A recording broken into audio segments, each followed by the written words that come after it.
I came here to wish good morning, but now it is good evening. Wish you all very good evening. I'm sorry I'm unable to speak in Hindi. I was speaking Hindi earlier. I even made a speech in Hindi on the lawns of the Constitution Club. And my speech was so well received. Immediately I was elected as the executive committee member of National Youth Janata, then party, on 1st May 1977. But later I married a nun who speaks Hindi, and she said, "Your Hindi is hopeless. Don't ever address a public meeting in Hindi." So from 1983, I have stopped addressing any public meeting in Hindi. Can you pardon me? I am unable to. I lost touch. Anyway. At the outset, I I congratulate the All Bar Association, then the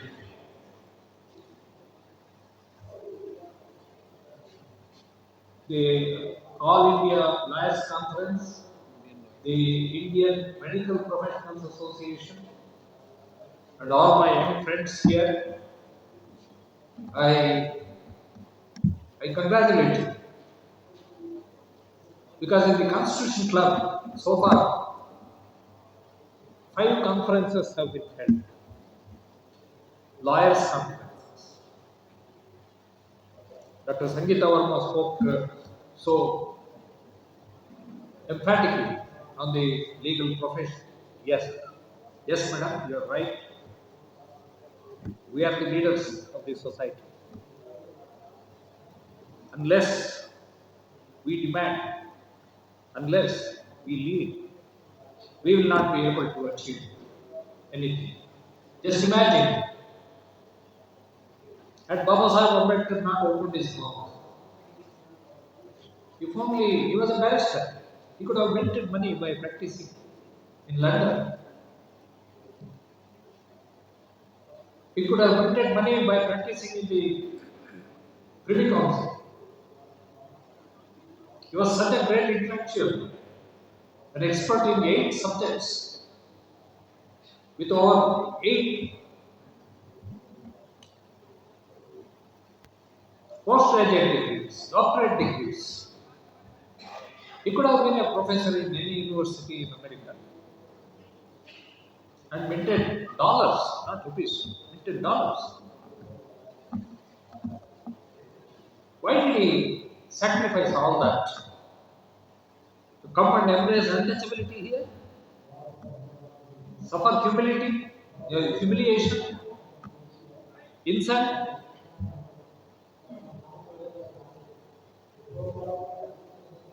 You are right. In the legal profession, we have to exhibit that kind of a sterling character. Baba Sahib Ambedkar was made as a man of sterling character by no less a person than Gandhiji. Gandhi hailed him as a patriot of such sterling character. Gandhiji never appreciated anybody so easily. Why did he earn that? Are we worthy of any such encomiums by anybody, much less by an enemy? That is because he sacrificed everything to come and fight for equality in this country.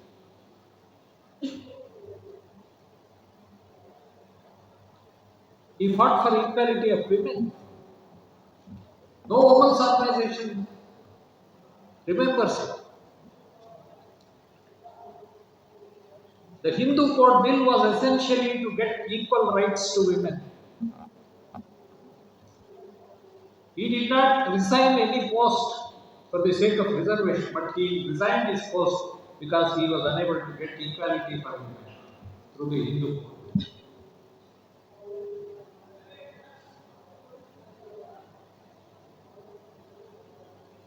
He antagonized the all-powerful Congress party, which was leading the freedom movement.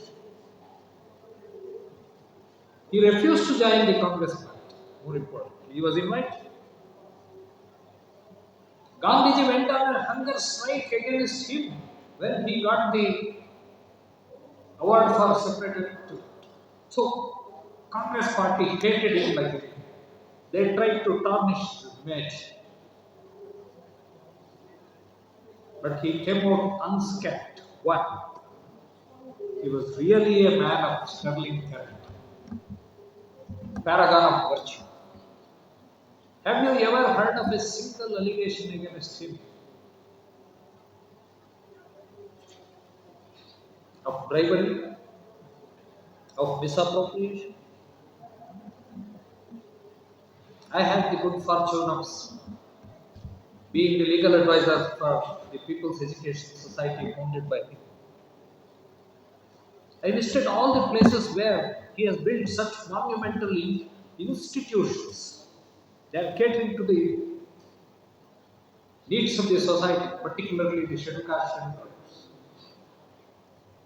tribes. I was amazed from where did this man get so much money to build public institutions.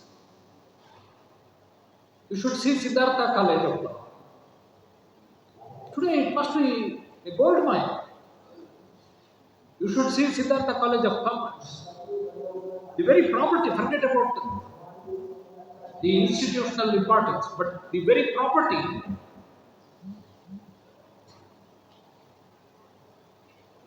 Then the Ambedkar University.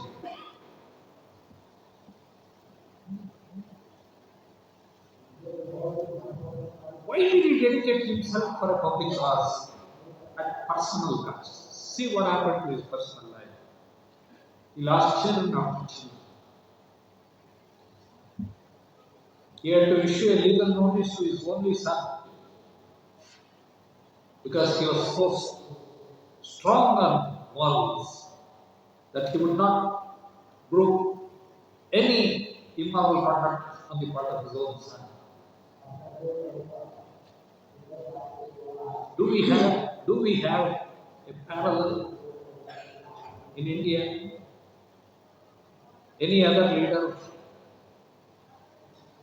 that tall character? More importantly, I know he was a very busy practitioner. He had come to Karnataka a number of times to argue cases.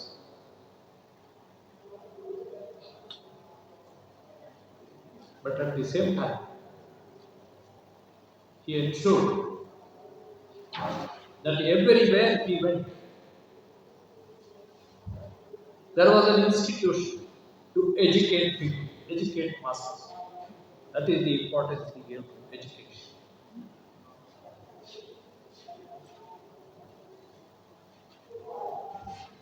And all the speakers have already told you about his achievements, about his drafting the constitution. Mr. Kushwa has so graphically described that the builders of the nation are all non-Brahmins, but the rulers have been Brahmins.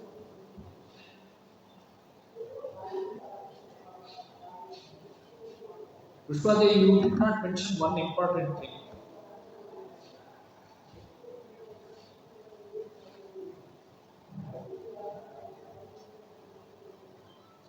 As Dr. Karthik mentioned,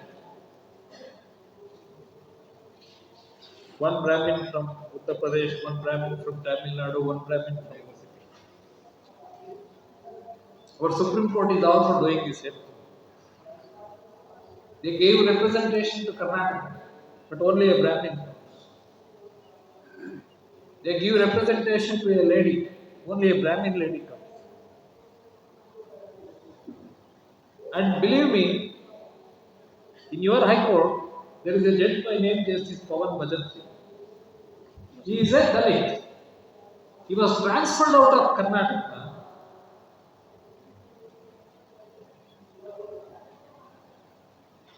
Why?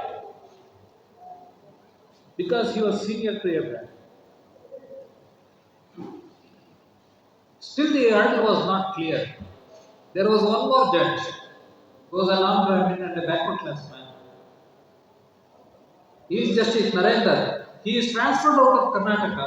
He is now working in Amravati, Andhra Pradesh.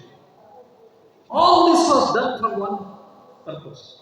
The next man would get 15 days to be designated as a Chief Justice. His seniors are still rotting as puny judges, but the junior most, by virtue of his caste, he was elevated as Chief Justice of Karnataka. For 15 days, he was the Chief Justice. Now, this is how diversity is working in the judiciary. It is with this background. What you did not mention is the first census in the country was done in the year 1872, 1872. Till then, everyone believed Brahmins are the most populous community in the country. In Karnataka, almost all the jobs were held. In the then princely state of Mysore, it was discovered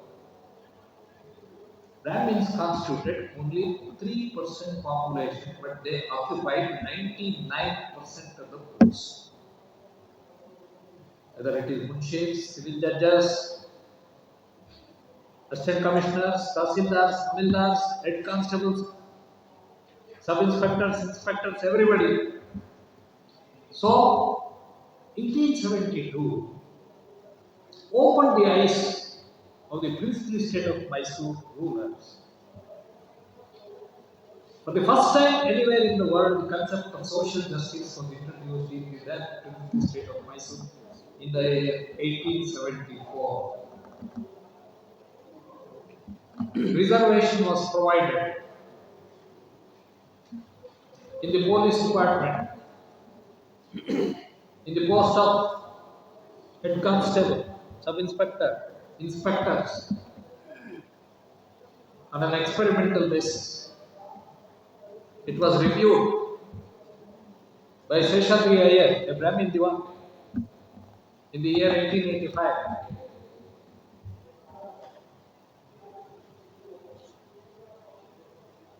Most of the Diwans of Mysore came from Tamil Nadu, the then Madras Presidency,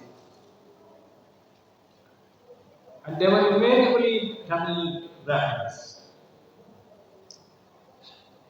So, the Karnataka Brahmins raised a banner of revolt. Why are you giving all the posts to only Tamil Brahmins? Why not to Karnataka Brahmins? Why not Mysore Brahmins? So the first beneficiary was Sir Vishweshwaraya. He was appointed as Diwan in the year 1910.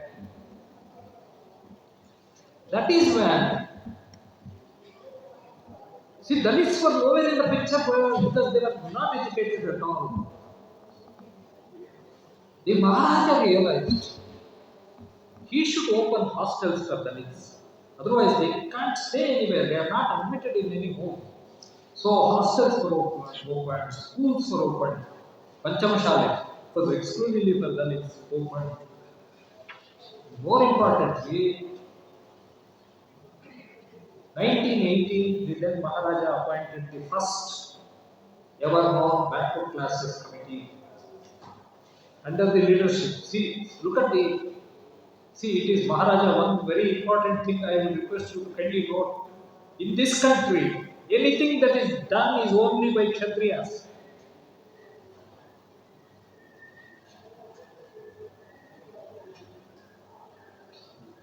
Maharaja appointed Miller Committee in 1918.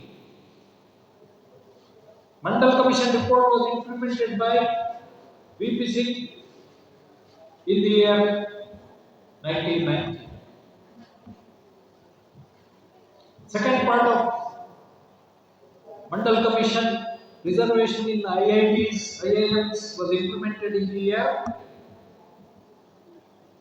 2006 by urgency.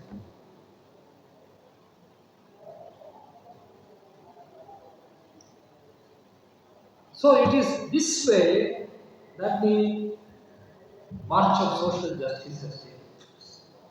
The point I wanted to tell you was because the 1872 census threw the actual demographic strength of each caste.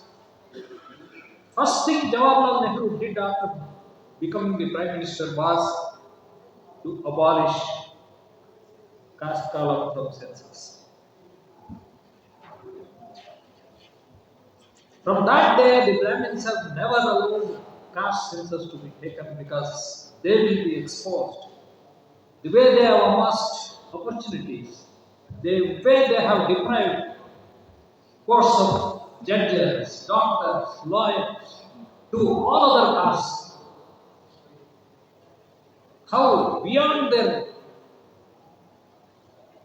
population they have grabbed the opportunities. So to suppress that, the first thing Nehru did was to delete the caste column from the census. And since then, we have been fighting. I have myself made any number of applications before the Honorable Supreme Court. Madras High Court had even issued a mandamus to conduct caste census. The Supreme Court has set it aside, saying that it's a matter of policy, and that policy will not be taken by the government. After a long drawn struggle, we succeeded in getting it. Then in 2011, Madam Sonia ji agreed caste census should be conducted.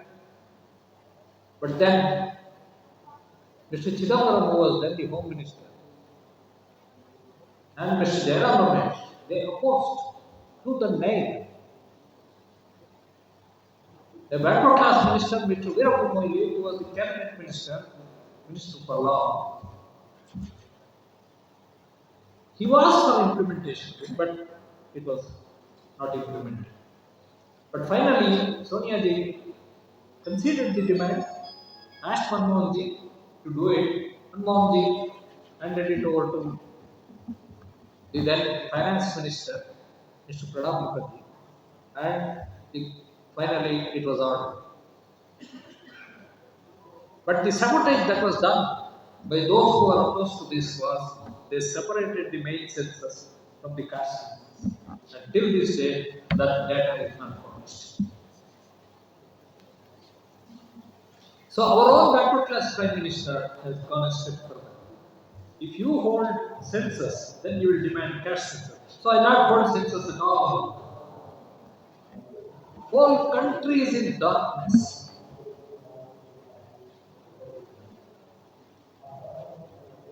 So it is in this backdrop we are discussing a very, very important issue as to what is the challenge before our constitution. You mentioned about Vyasa writing Mahabharata, Valmiki writing Ramayana.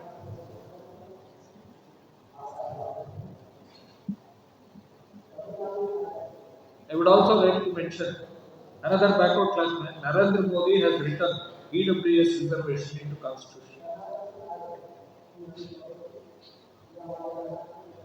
This is the latest march that has been achieved in the name of backward class.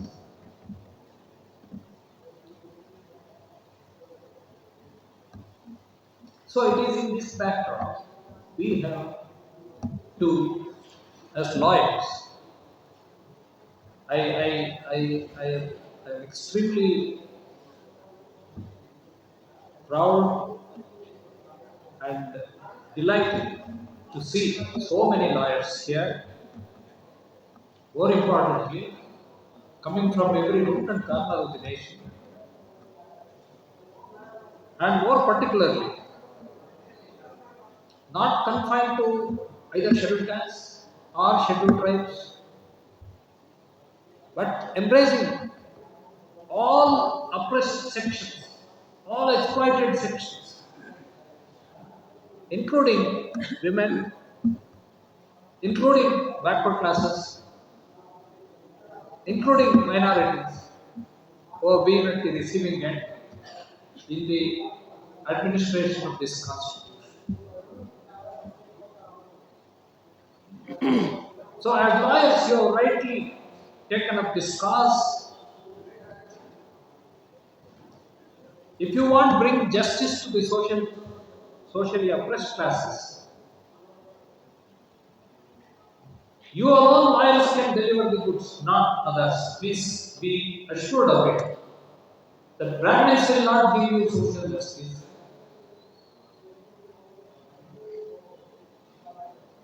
You are only to yourself.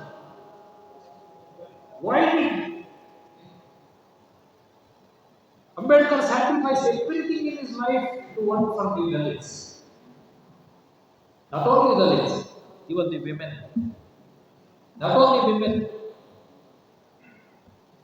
No trade union remembers him, but he is, as Labour Minister, he is the man who drafted the Industrial Disputes Act.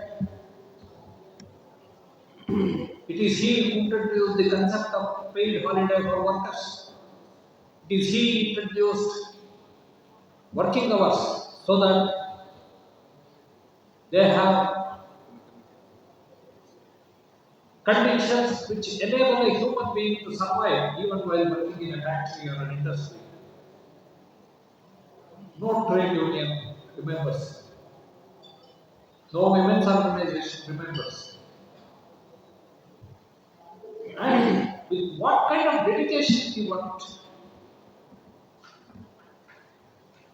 Today, if you make one statement, there will be 100 cases filed against anybody who makes a statement touching a caste or community.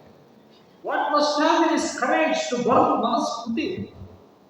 What must have been his courage to go and take water from a tank?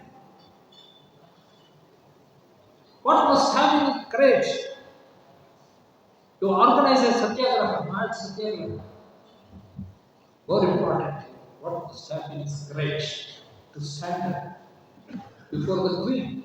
Today, nobody stands up before Narendra Modi. Forget it. He went and stood in front of the Maharaja, demanded separate electorate, demanded equality. That is because of his innate excellence as a lawyer. That is what all of you lawyers should achieve in your profession.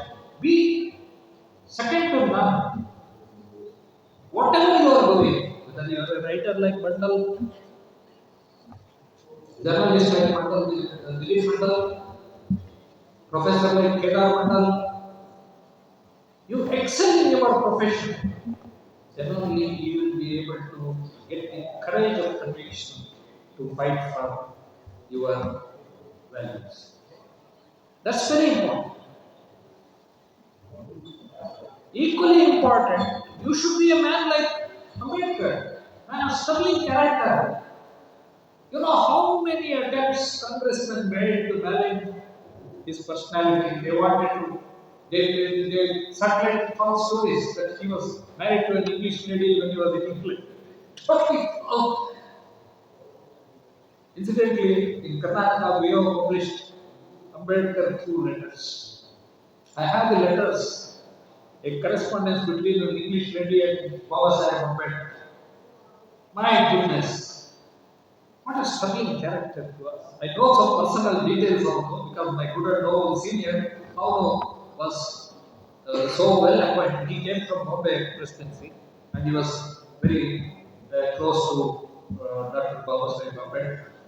And more importantly, Mr. Chaurasia, STS Chaurasia from Patna, who was a very close associate of Babasaheb Ambedkar.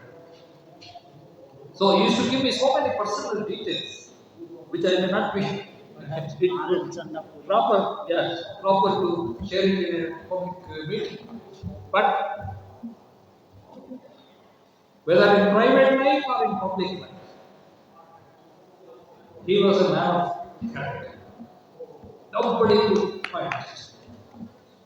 And the kind of dedication, we are all saluting Manyavar Kanchiranju. I had the good fortune of working with him when he was in DS4. Had the good fortune of working with him when he was in Bahujan. When he went to politics, he wanted me to head his party in the matter. I had to very politely tell him, sorry sir, politics is not my cup of tea. I didn't do it. Because I knew my path. I have to be an advocate, otherwise you can't fight. That's why I refused to become a judge also, because once you become a part of the establishment, now you have been lamenting what is happening for the Dalit and backward classes judges.